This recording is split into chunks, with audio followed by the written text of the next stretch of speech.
खुद को इतना डिसअपॉइंट नहीं करना, लेकिन जो फैक्ट्स हैं उन फैक्ट्स को लाजमी कंसिडर करना है। उनको मतलब आंखों पे पट्टी नहीं बांध देनी कि यार मैं वहां जाऊंगा, वहां पे पीस ऑफ केक की तरह सारी चीजें होंगी, मैं काटूंगा खाऊंगा सब देखा जाएगा। ये देखा जाए वाला सीन नहीं होता। अस्सलाम वालेकुम, क्या हाल है आप सबका? उम्मीद करता हूँ सब खैरियत से होंगे। यार इंटरनेशनल स्टूडेंट अल्लाह के वो मखलूक होते हैं कि जिन्होंने अपनी रूहानी, जिस्मानी, माशी, तालीमी और सबसे बढ़ के घर से दूर माँ बाप की और बहन भाइयों की याद, अपने दोस्तों को जिनमें आप बड़े होते हो फिर उनको छोड़ना, तो ये सारी चीज़ें आपने खुद एक तो बर्दाश्त करनी पड़ती हैं। मतलब ये वो फौजी होते हैं जिन्होंने सारे रंज अपने अपने अंदर ही रखने होते हैं। मतलब आप यहाँ किसी को बता भी नहीं सकते कि आप एक प्रिसाइज वे में क्या फील कर रहे होते हो। आई कैन अंडरस्टैंड बेटर, क्योंकि मैं खुद एक इंटरनेशनल स्टूडेंट हूँ। अब तो मुझे तकरीबन साल होने वाला है। तो यानी कि बेहतरीन जख्म जिसने खाए होते हैं वही बेहतरीन जख्म भरने वाले होते हैं। मेरे बहुत सी ऑडियंस हैं, मेरे बहुत से ऐसे प्यारे दोस्त हैं, भाई हैं, बहनें हैं जो पाकिस्तान से मुझसे सवाल करते हैं कि यार बैचलर्स के लिए हमें यूके आना चाहिए या नहीं आना चाहिए। मैं कुछ ग्राउंड फैक्ट आपको बताऊंगा। एक 10 महीने में मतलब अपनी फीस किस तरह पे की, पर मंथ की क्या एवरेज होती है, मतलब फिजिबल भी है कि नहीं, कि हमने जो माइंड में एक स्केच बनाया होता है, एक चीज़ सोची होती है, वो रियलिटी में वो होती भी है, कोई वैसे एग्जीक्यूट होती भी है या नहीं होती। बैचलर्स के लिए यूके आना लोग मना करते हैं। लोग मना क्यों करते हैं, उसकी सबसे बड़ी वजह ये है कि बैचलर्स होता है 3 साल का। बैचलर्स करने आ रहे हैं तो इट्स मीन आपने 3 साल जो भी फीस होगी 15,000 फॉर एग्जाम्पल 15,000 फीस है, 3 साल आपने 15,000 15 साल 3 साल आपने पे करनी है। तो अगर आप पहले साल की 50% भी दे के आते हो, चलो पहले साल में आप तो पूरी कर लेते हो पहले साल की फीस, लेकिन फिर अप फ्रंट सेकेंड ईयर आपको फिर 15,000 देना है, फिर थर्ड ईयर में 15,000 देना है। तो हर दफ़ा आप घर से पैसा नहीं मंगवा सकते, क्योंकि आई नो माई सर्कमस्टांसिस कि मैं जिस हालात में पाकिस्तान से निकला था, इवन दो कि हर चीज़ मैंने खुद की थी अपनी, और कुछ मैंने अपने जो करीबी दोस्त थे मुझे उनसे लोन भी लेना पड़ा था। क्योंकि मैं आपको अपनी एग्जांपल देता हूँ, मैं आया था सितंबर 22 में, ठीक है, मुझे अभी तक 10 महीने हो गए हैं। मेरी टोटल 14,000 फीस थी, तकरीबन 14,000 के करीब फीस थी। तो 14,000 में से 2,000 मैं पे करके आया था, और अभी तक मैंने रिमेनिंग 10,000 पे कर दिया हुआ है। मतलब मैंने 12,000 फीस पे कर दी हुई है यूनिवर्सिटी को। तो 10 महीनों में मैंने 10,000 पे किया है यूनिवर्सिटी को। तो ये 10,000 पे करना बिग शिट थी मेरे लिए। मतलब मैं समझता था कि बड़ी आसानी से हो जाएंगे, ये बिल्कुल भी आसान नहीं थे। आपको जो 20 आवर्स अलाउ होते हैं लीगली, उस पर आप हार्डली 800-900 भी नहीं, 800-850 कमाते हो। उस 800-850 में आप रह रहे हो, खा पी रहे हो, 600-700 तो आपका वैसे एक्सपेंस हो जाता है। तो उसमें आप फीस नहीं पे कर सकते, फीस पे करना बड़ा मुश्किल है। और अगर आपके पीछे फैमिली है, अगर आप फैमिली पर्सन हो कि आपने अपने पीछे फैमिली भी लुक आफ्टर करनी है, ऑब्वियसली मैं भी करता हूँ अपनी फैमिली लुक आफ्टर, तो ये आप लोगों के लिए बड़ा हार्ड हो जाता है कि आपने यहाँ भी अपने एक्सपेंस मैनेज करने होते हैं, पीछे फैमिली को भी देखना होता है। तो ये स्टार्टिंग के लिए ये बहुत बोटलनेक बन जाती है, क्योंकि मैं हैरान हूँ कि इधर वक्त को पता नहीं कोई डीजल भी है, टाइम इतनी तेजी से भागता है यहाँ पे कि आप इमेजिन नहीं कर सकते। कि मुझे नहीं लगता कि 10 महीने मुझे हो गए हैं, कल की बात लगती है। और मतलब सुबह होती है, शाम होती है, नहीं पता लगता कि ऐसे वक्त का चक्कर यहाँ पे गुजरता है। शायद प्रदेश की बात ही इस तरह की है। अब मास्टर्स के लिए मैंने 1 साल के लिए बड़ी मुश्किल से मैंने 1 साल ये 10 महीने गुजारे हैं। फीस देनी है यूनिवर्सिटी का, तो यूनिवर्सिटी टॉर्चर करती है आपको। हम आपकी, मुझे भी काफ़ी दफ़ा मेल जाएंगे कि हम आपके वीज़ा पे संक्शन लगा देंगे, होम ऑफिस को रिपोर्ट कर देंगे, आप फीस नहीं दे रहे, आप फीस नहीं दे रहे। तो इंसान बैठे बैठाए डिप्रेशन में जाता रहता है कि यार मतलब मैं यहाँ पढ़ने आया हूँ, पढ़ूँ मैं क्या, पैसे क्या कमाऊँ, मतलब किस तरह फीस दूँ। फिर XYZ जॉब्स करनी पड़ती हैं, obviously cash in hand of the record job करते हो आप। और वो जिनके पास जॉब्स करते हो वो जॉब्स की अलग टेंशन होती है, अलग फ्रस्ट्रेशन होती है। तो ये इट्स क्वाइट हार्ड, मतलब हार्ड मेंटली भी, फिजिकली तो आप बियर कर लेते हो। मतलब मेरा जो पॉइंट 1 ये है कि मैं नहीं मना करता कि आप ना आओ। यार जिंदगी में खुद पे रिस्क लेना चाहिए, खुद को आजमाना चाहिए कि आप कहाँ खड़े हो, आप क्या कर सकते हो। अगर आप एनर्जेटिक हो, मतलब अगर अभी इंटर किया है, 20-22 साल के हो, आपको लगता है कि यार मेरे में पोटेंशियल है, मैं एक हार्ड टाइम फेस कर लूंगा। और जिंदगी का यही टाइम होता है कि जिसमें आप एक सर्दी गर्मी धूप चाहो बर्दाश्त कर लेते हो। तो यार बिल्कुल आओ बैचलर्स के लिए, पहले साल के 50% फी पे करके आओ। बाकी यहाँ पे वही रूटीन जो मैंने 10 महीने में रही है, वो रूटीन आप लोगों की 3 साल तक रहेगी।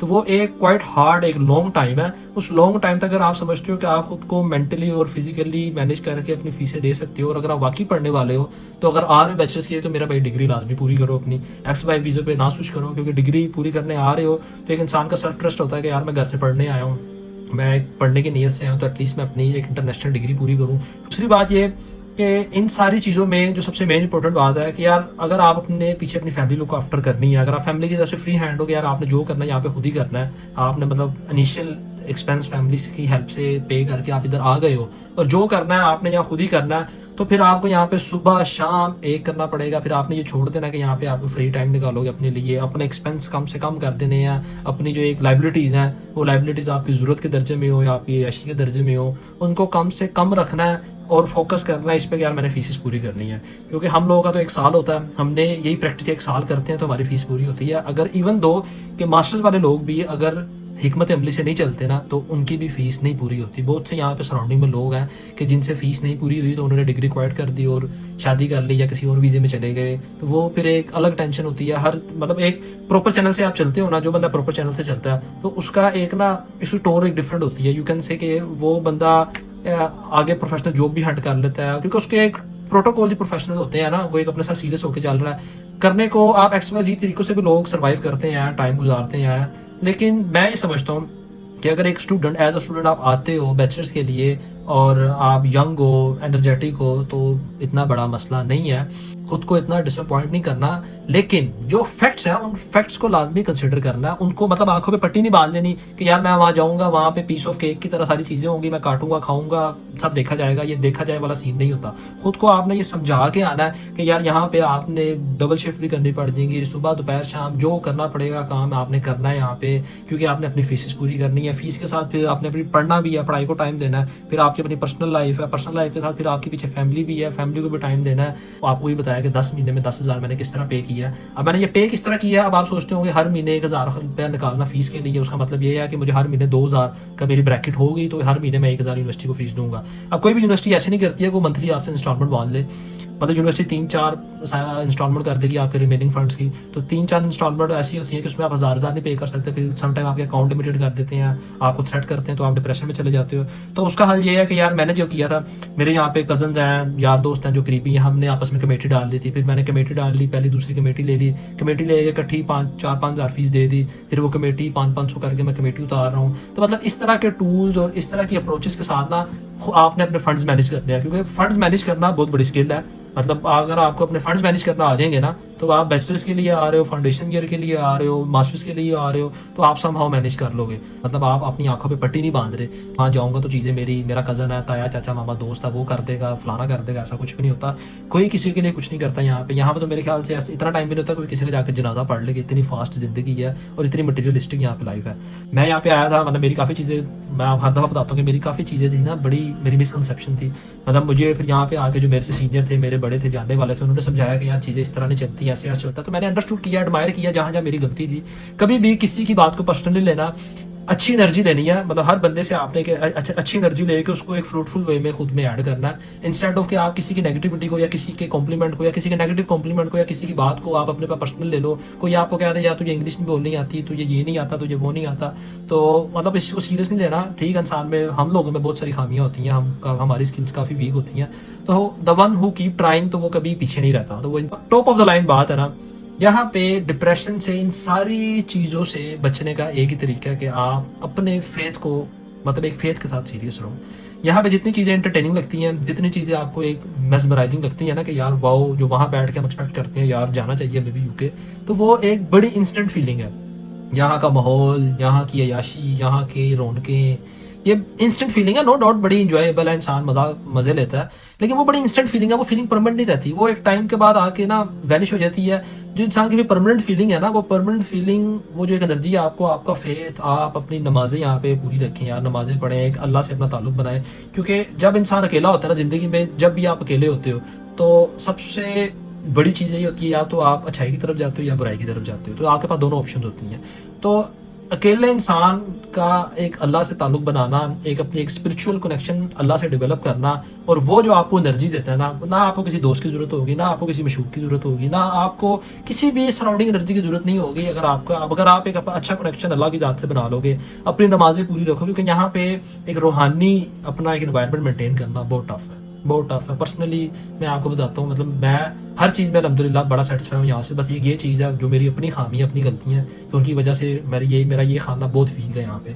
तो सम टाइम मैं खुद डाउन हो जाता हूँ, तो फिर मैं रेक्टिफाई करता हूँ कि मेरी ज़िंदगी में कौन सी ऐसी चीज़ चल रही है जो मेरी ये इन कनेक्शन को, जो मेरा रूहानी कनेक्शन को ख़राब कर रही है, फिर मैं उसको रेक्टिफाई करके उनको ठीक करता हूँ। तो ये टूल है। मतलब बीइंग अ मुस्लिम, एक हम जब पाकिस्तान, मैं पाकिस्तानियों की बात करूँ, पाकिस्तान से आते हैं, मतलब हमारा जैसा भी घर का माहौल होता है, कम से कम एक थोड़ा सा तकद्दुस होता है इंसान की, एक रूहानियत का, एक फेथ का, एक हमारे दीन का थोड़ा सा मान होता है।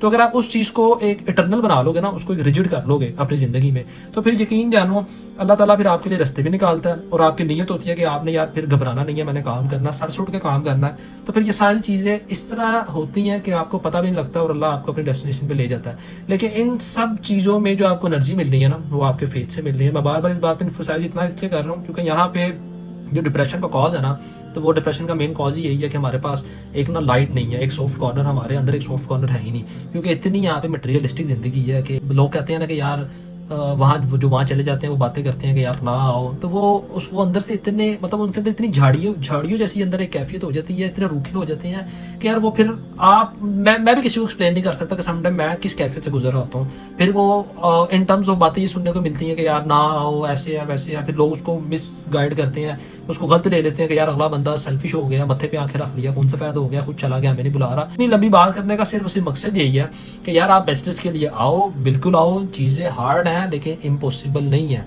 करने वाले करते हैं, बिल्कुल करते हैं, लेकिन आपने आंखों पे पट्टी बांध के नहीं आनी। खुद को ये बता के आना है कि यार ये कुआं है, मैंने इसमें छलांग मारनी है, तो मैं गीला भी होऊंगा, मेरे आगे अंधेरा भी आएगा, धूप भी आएगी, छाँव भी आएगी, बारिश भी आएगी, तो मैंने सब कुछ बर्दाश्त करना है। तो उम्मीद करता हूँ कि मेरी इन बातों से आपको एक मोटिवेशन मिली होगी, एक एनर्जी मिली होगी। मैं खुद इस तरह का हूँ कि यार मैं वो सराउंडिंग और वो कंपनीज ढूंढता हूँ कि जिससे मुझे पॉजिटिव एनर्जी मिले और मैं खुद को थोड़ा सा मजीद एक ऊपर लेवल पे लेके जाऊँ। तो मेरी कोशिश भी यही होती है कि मैं अपनी ऑडियंस के साथ, अपने बहन भाइयों के साथ वो एनर्जी शेयर करूँ कि यार कि वो भी एक स्क्रैच से उठ के खुद कुछ कर सके, खुद कुछ बन सके, अपनी फैमिली के लिए कुछ कर सके। तो मेरा भाई, इस वीडियो को अच्छी लगे तो लाजमी शेयर करो अपने यार दोस्तों के साथ, ताकि जो भी लोग वहाँ बैठ के खुद को डाउन फील करते हैं तो एटलीस्ट उनको पता हो कि यार रियल फैक्ट्स क्या है, ग्राउंड रियलिटी क्या है, ताकि वो भी अपने लिए और अपनी आने वाली नस्ल के लिए कुछ कर सकें। अल्लाह हाफिज़, ख्याल रखो।